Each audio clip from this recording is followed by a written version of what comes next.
Karena secara promo dan secara karakter yang inline dengan plot cerita, ada as you guys know, ada Ismi, ada Hana, ada Amanda dan teman-teman lainnya.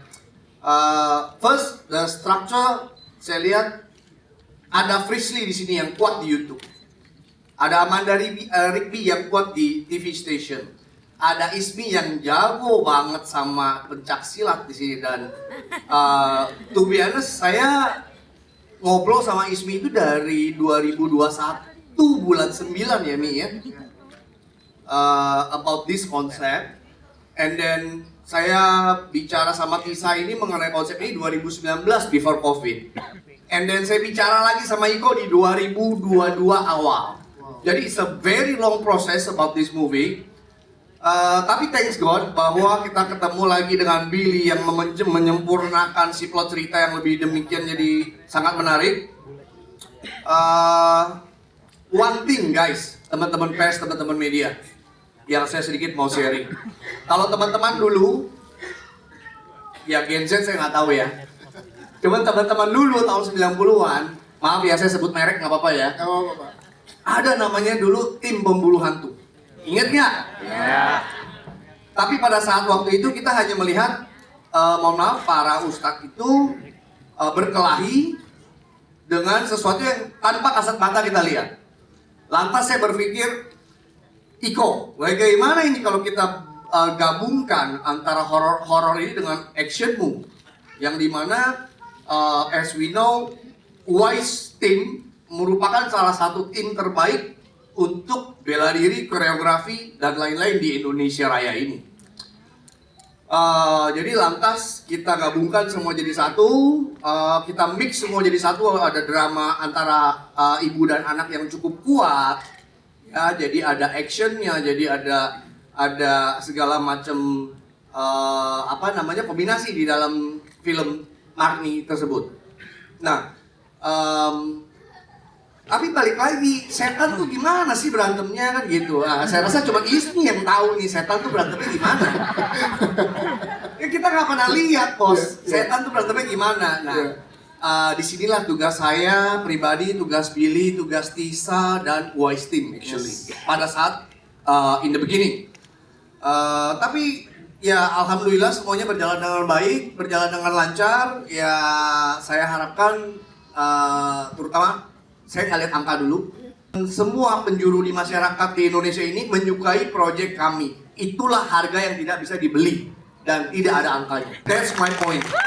Ingat banget waktu itu kita lagi seperti biasa kalau sama Koasen tuh duduk-duduk menghasilkan karya lalu duit ya ya. Jadi Amin. Jadi cuman kayak lagi duduk-duduk aja kayak ngobrol, ayo Sa bikin apa yuk gitu kan. Ayo Koko mau bikin apa, tinggal ntar aku bikinin gitu kan. Terus beliau ini kan memang jujur aja kalau sama Koasen tuh kita sebagai pembuat tuh merem, dalam artian beliau akan nyuapin kita, akan mancing dengan ide gitu kan. Jadi akan sangat mudah banget lah mendapatkan chemistry dari ide-ide Koasen.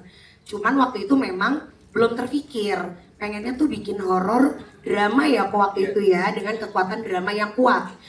Karena Koasen melihat saat ini peluangnya horor ya udah sekedar horor, sekedar nakutin, tapi nggak bisa bikin penonton keluar dari bioskop kayak ada rasa sedih, ada rasa baper, ada bonding dari penonton sehingga memungkinkan mereka ngobrol ke temennya, gila gue nonton ini tuh nggak cuma serem loh, tapi juga ceritanya bagus banget. Jadi kekuatan dari cerita itu yang kita cari awalnya. Lalu lama-lama karena Koasen ini blessing in disguise juga. Waktu itu kita sempat COVID, kita akhirnya vakum. Tapi kayaknya sel-sel otaknya Koasen nggak pernah vakum ya.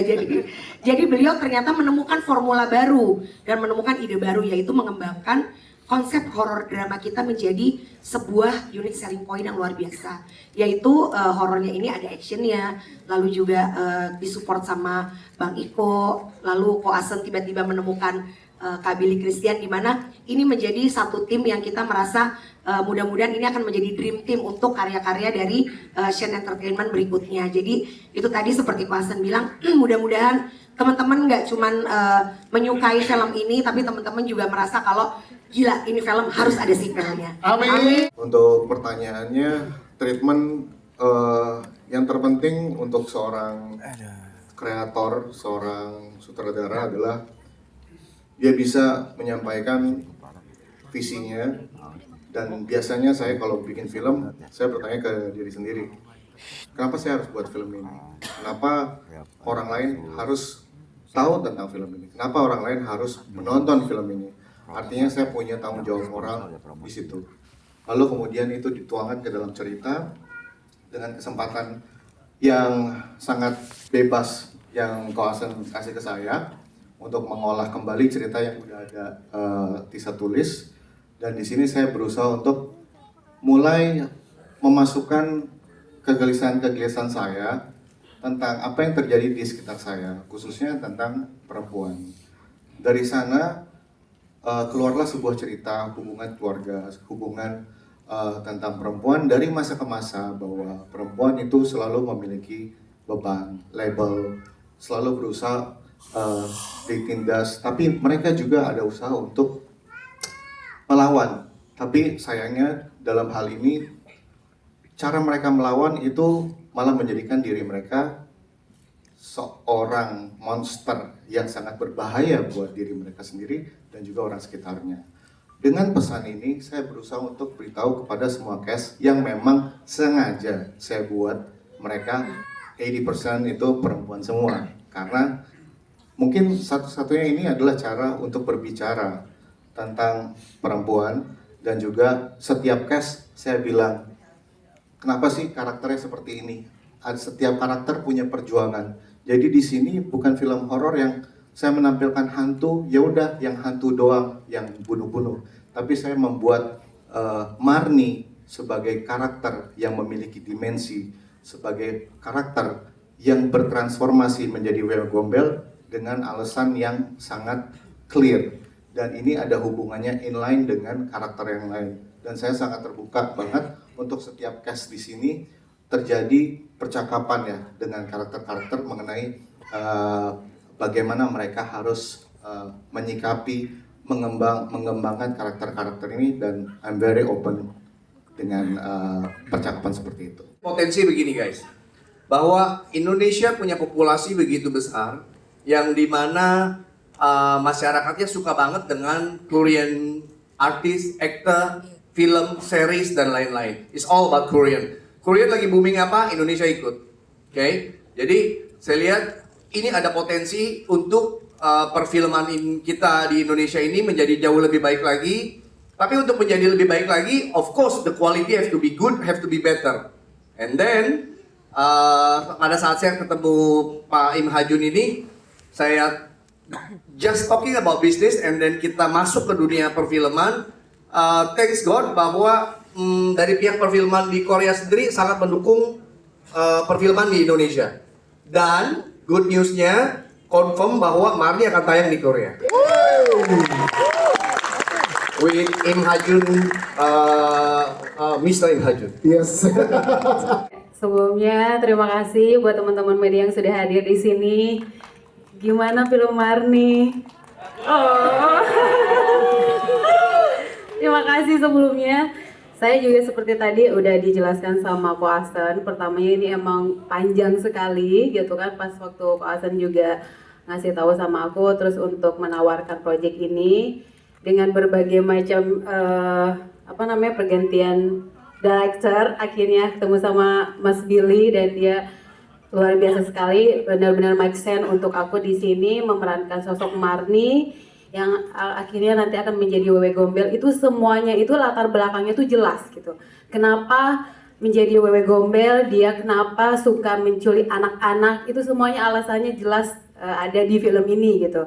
Dan paling aku suka itu ya di sini itu filmnya sangat mengangkat tentang perempuan, dimana ternyata perempuan itu sesakit itu ya kalau disakitin sama cowok. Wah, nggak sebetul banget. Aduh, siapa yang merasakan jadi Marni di sini kayaknya ada nih. Jangan ya, jangan sampai ya. Ya, dan waktu untuk menjadi Marni ini kan aku juga banyak tanya sama Mas Billy untuk seperti apa nih karakternya, mau dibikin seperti apa. Aku pastinya akan sharing karena Mas Billy yang juga yang meng-create karakter untuk menjadi Marni ini, dan lumayan cukup cukup panjang dan melelahkan, dan yang pasti kalau untuk action ya itu sih udah hari-hari ya. udah hari-hari ya gitu. Cuman untuk kayak story-nya terus background story itu yang menurut aku itu adalah tantangan tersendiri, dan menurut aku mudah-mudahan memerankan menjadi Marni ini bisa sampai ke teman-teman yang udah nonton. Siapa nih mau bantuin aku nyari Aan nanti? Mau giliran diminta bantuin pada Bantuin takut. nyari Aan. Jauh dong. Yang pertama pas aku ditawarin untuk menjadi Anissa ya, Anissa itu sebenarnya tadinya aku ada pergantian karakter sih. Ya. Pergantian karakter di aku. Awalnya itu Kak Billy menawarkan aku karakter yang cukup unik ya. Tapi at the end diganti menjadi karakter Anissa. Nah di situ challenge terberat aku adalah karena aku belum pernah melakukan action sebelumnya. Ya. Jadi aku excited banget untuk dan grateful untuk bisa ada di sini karena emang aku pengen banget join something yang ada actionnya juga, dan di sini dilatihnya langsung sama Wise Team lagi, ya. Iya. Dan ini film kedua aku sama Shen Entertainment, juga sama Cole Franzen. Dan pasti Cole Franzen itu selalu ide-idenya out of the box. Yes. Always. Iya, jadi mengagetkan kita-kita juga. Jadi emang aku grateful banget sih ada di sini, dan semoga semuanya suka sama film Marni, dan nanti tanggal 27 juga semoga Marni diterima dengan baik dan Amin. bisa menghibur semuanya. Awalnya sih obrolannya udah cukup lama ya. Latihannya kurang lebih sebulan lah. Sebulan. Yang berkesan gimana saat sama Reza atau sama Ismi berantemnya pakai sling dan lain-lain tuh, boleh ceritakan ke teman-teman media? Nah itu juga untungnya action pertama aku walaupun tidak terlalu banyak seperti kalian ya, itu langsung sama Reza sih, aku sama Reza, dan Reza itu sangat membantu banget, dan ada sama Kak Danish juga. Dan lucunya tuh di sini tuh semuanya tuh kayak keluarga. Jadi kadang tuh Kak Hana kan juga banyak action ya. Walaupun nggak ada scene-nya tapi ngejagain depan monitor. Selalu. Jadi kayak ibu beneran. Iya. Jadi kerasa nyaman dan aman dengan teman-teman yang ada di sini ya. Nyaman. Jadi seneng banget to be a part of Marni, karena walaupun ini film horor tapi syutingnya tuh tidak terasa horor. Seru sih, memang pasar film horor Indonesia udah banyak sekali. Yes. Jadi memang rasanya tantangan untuk para filmmaker Indonesia adalah mencari cara baru untuk menceritakan sesuatu dan dengan nuansa horor, dan sangat menarik proses berkolaborasi sama Mas Billy, sama Wise Team dan teman-teman semua.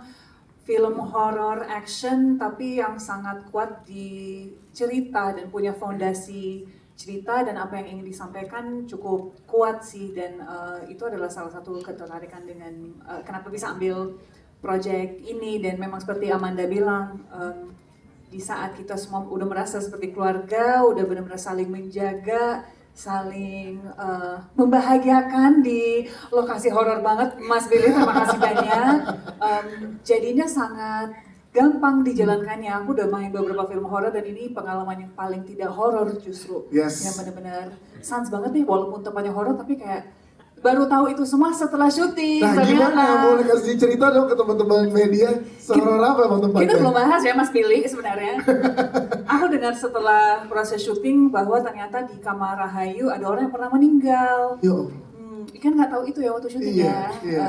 Terus aura-aura dari si kamar ini udah diceki-ceki ya Mas Frisly sama Mas Billy. Jadi memang dipasangin, oh Rahayu energinya harus kayak gini, ya udah kamar ini untuk Rahayu.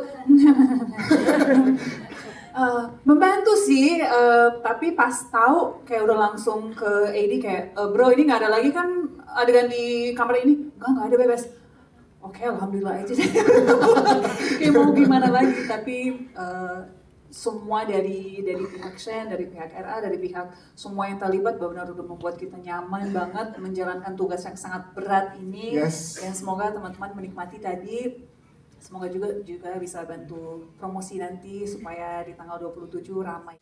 Jadi memang begitu ada tawaran ini, saya diskusi dengan Mas Billy. Mas Billy pun sangat open sekali ketika gimana caranya aku, kan awalnya tuh yang keset adalah oke, Tama nih Ustadz. tapi gimana caranya tetap realistis dengan di usianya dia yang masih remaja gitu. Jadi secara pengetahuan, knowledge-nya dia ya nggak terlalu settle seperti Ustadz biasanya gitu. Jadi aku diskusi sama Mas Billy dan dia pun sangat open, dan aku juga beberapa sharing tentang ketika ada adegan apa yang kira-kira bisa dimasukin sisi realistisnya itu. Makanya mungkin terlihat sedikit abu-abu atau ini gimana sih dia tuh beriman atau enggak sih gitu kan. Mungkin jadi kayak gitu. Tapi memang karena aku pengen membawakan Tama ini sebagai anak muda yang ya masih jernih untuk mencari jati diri aja gitu. Walaupun ilmu agamanya dia kuat secara karakter, tapi sisi realistisnya dia masih ada anak muda gitu, kayak masih senang liatin cewek gitu-gitu. Jadi ya menarik sekali sih, maksudnya terus prosesnya juga sangat menyenangkan dengan semuanya. Untuk jaga chemistry-nya juga sangat gampang sekali sih. Jadi sebenarnya kalau ditanya karakter Poppy sama Frisly itu mirip-mirip, karena sama-sama bisa ngeliat. Cuma bedanya waktu dikasih tahu sama Kak Billy, Fris ini bakal ada action, walaupun tidak se-action teman-teman lainnya. Itu aku awalnya mikir kayak, ini yakin Kak aku bisa action, karena aku sadar aku paling kecil di antara yang lain. Kayaknya kayak kalau dibanting tuh aku kayak emang yakin bisa gitu.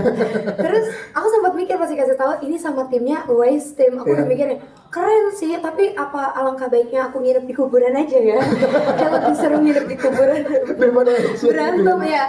Tapi ternyata Kak Billy tuh memang surprise juga pas ngasih tahu kayak Frisly pokoknya di sini kamu cuma perlu bawel, jadi kalau di lokasi boleh ditanya sama teman-teman. Di saat mereka lagi diem, aku wajib bawel. Karena aku emang harus ngebawelin mereka, apalagi Kamanda.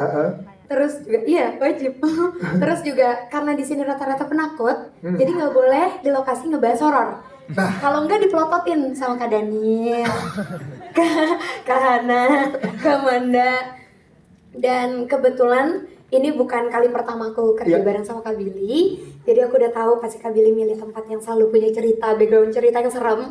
Dan dipercaya menjadi Poppy, sangat-sangat merasa bersyukur bisa gabung di Shine Entertainment. Makasih juga Ko Fransen. Karena pas ngobrol, Ko Fransen langsung ngajak aku keliling kantor kebetulan. Sambil nanya nggak Ko Fransen? Di sini ada nggak? Iya. Jadi diajak keliling kantor, aku kira kayak, oh ini ruang meeting yang enggak. Coba di sini ada setan apa? Ya, ada poin kayak gitu. Tapi syuting ini tidak berasa horornya, walaupun lokasinya beneran serem dan sangat fun. Jadi kayak mereka ini bukan sebagai partner kerja, tapi sebagai keluarga kedua. Awalnya tuh dulu waktu ngambil film ini sebelumnya Mas Billy itu kabarin saya. Jadi to be honest, saya adalah yang terakhir masuk dalam project ini gitu.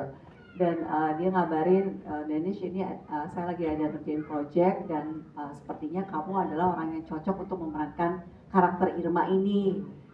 Terus pas dikirim sinopsisnya, terus dikirim skenarionya, saya ngerasa kayak wah ini menarik banget karakternya. Buat saya itu Irma ini adalah seorang orang dengan gangguan kejiwaan kan gitu.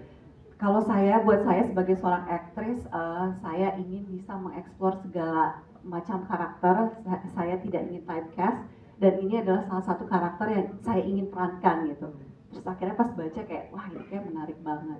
Akhirnya ya udah, terus walaupun dengan waktu yang sangat sempit, saya pikir ya udah kenapa nggak dicoba aja gitu. Terus ada juga di Mas Billy bilang akan ada koreografi action gitu. Terus itu juga salah satu genre yang buat saya tuh itu salah satu genre yang selalu saya kecengin lah ya gitu. Saya kayak aduh kayak seru banget kalau bisa main action. Dan Mas Billy bilang ini ada sedikit koreografi actionnya. Akhirnya setelah masuk itu ketemu dengan semua karakternya yang very helpful untuk tenggat waktu yang cukup sempit, tapi bisa into the character segitu cepatnya, dan saya merasa sangat terbantu dengan semuanya. So thank you everyone. Terima kasih banyak.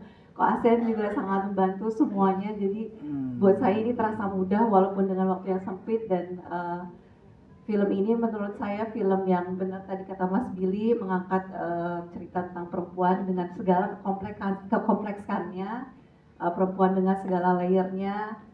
Dan film ini juga film horor yang tidak hanya horor tapi juga ada keluarganya. Jadi ada bagian di horor. Saya pengen tahu endingnya seperti apa ya karakter saya. Itu selalu beda.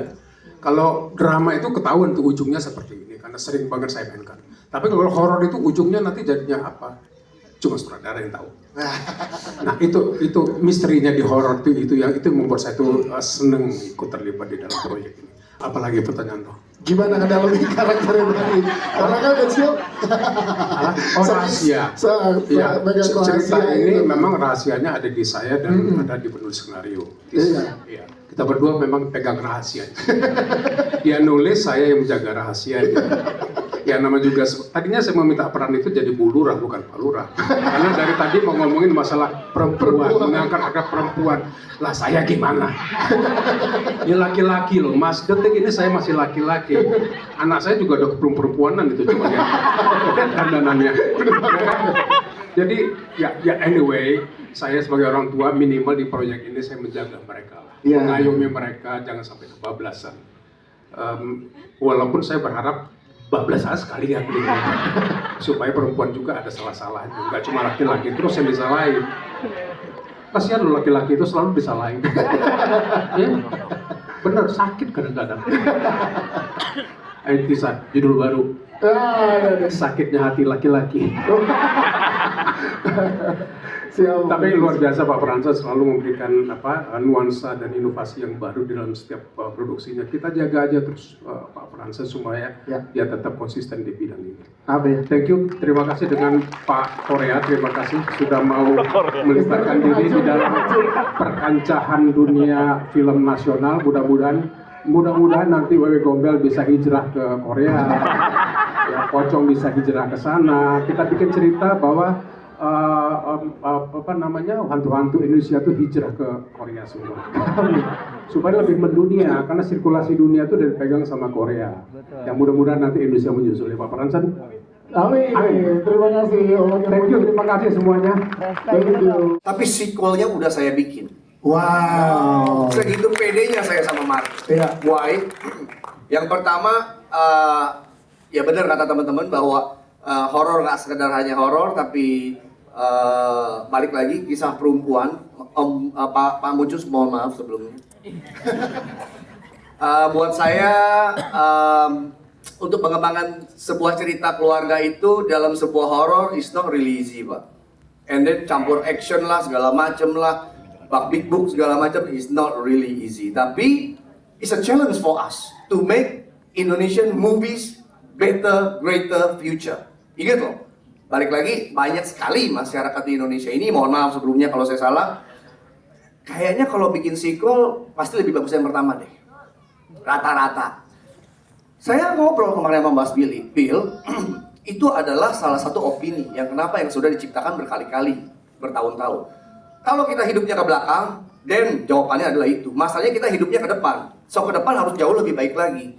So right now, sementara 21, 120 layar for the first day, the rest akan mengikuti. Saya rasa buat the first move, 200, 220, we get the script. Saya bukan jadi manusia ya actionnya. Dan yang pertama yaitu saya juga baru pertama kali kerjasama sama Wise Team, which is itu good banget karena emang aku excited banget untuk kerjasama sama Wise Team. Dan di sini Wise Team itu bukan hanya action aja, tapi yang paling penting adalah gimana caranya pemain itu safety.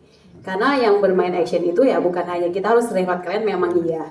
Tapi yang paling utama adalah safety, and kita menunjukkan yang terbaik dari gerakan-gerakan tersebut gitu sih. Jadi menurut aku sih luar biasa sekali sih, pengalaman yang amat sangat berbeda dan ya sangat challenging. Dan terima kasih buat Wise Team karena sudah menampilkan dan sudah mengajarkan kita menjadi bisa menampilkan koreo di Marni The Story of Wewe Gombel ini. Itu rahasia saya dan Pak Fransen. Buat seorang aktor itu menjadi excited, sesuatu yang misteri, dan buat aktor yang pengen explore sebetulnya dia nggak perlu melihat genre karakter. Dia selalu bisa menaklukkan karakter itu, apapun karakter itu, termasuk karakter media seperti Anda sekalipun. Tapi masalah perut mungkin beda kita. Agak berat kalau memerankan Anda, perutnya kegedean itu. Susah, saya harus memukin badan itu bisa 2 tahun, sementara filmnya cuma ditargetin cuma 2 bulan. Nggak bisa ya. Nggak mampu saya. Ya bisa. Biarin aja ya. Tentunya sebuah pengalaman yang menarik banget ya.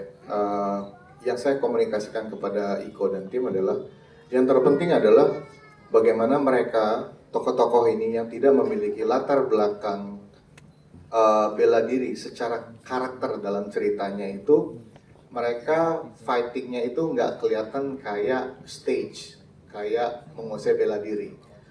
Jadi harus tampak natural, self defense, dan juga untuk Marni sendiri kan nggak mungkin kalau si Marni kan tukang jamu, kenapa jadi bisa jadi silat gitu kan?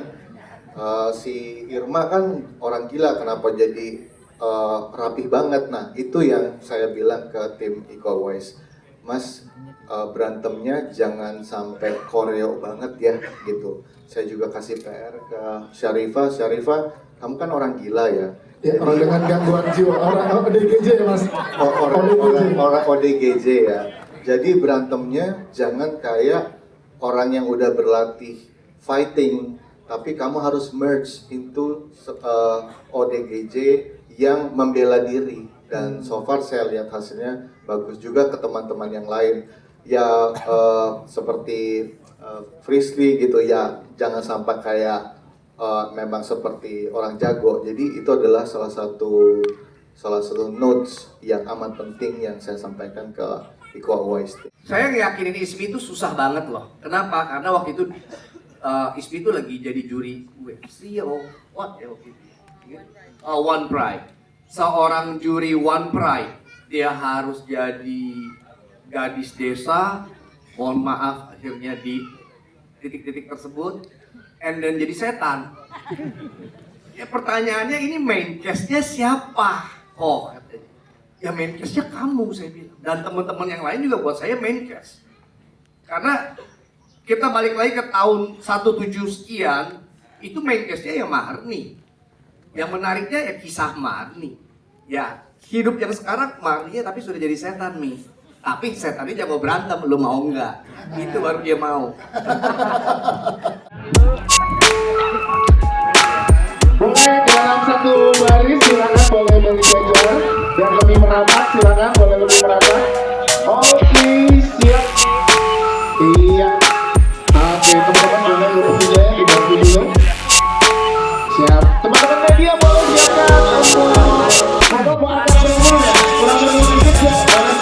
Pak, boleh dulu teman-teman kan. Boleh agak sedikit mundur lagi. Cukup teman-teman media. Cukup ya. Oke, lebih merapat lagi. Oke, siap, kita lihat ke sebelah kiri dulu, sebelah kiri. Silakan memberikan pandangan dari sini lagi ke teman-teman yang ada di sebelah kiri. Sebelah kiri, silakan teman-teman kiri. Kiri atas ada juga kiri atas. Di kiri atas. Di kiri atas. Oke, di tengah bawah dulu, tengah bawah. Silakan di tengah bawah. Banyak nih di tengah. Iya, sampai silakan ada official fotografer kita juga di tengah atas. Iya, silakan di tengah atas. Oke, sebelah kanan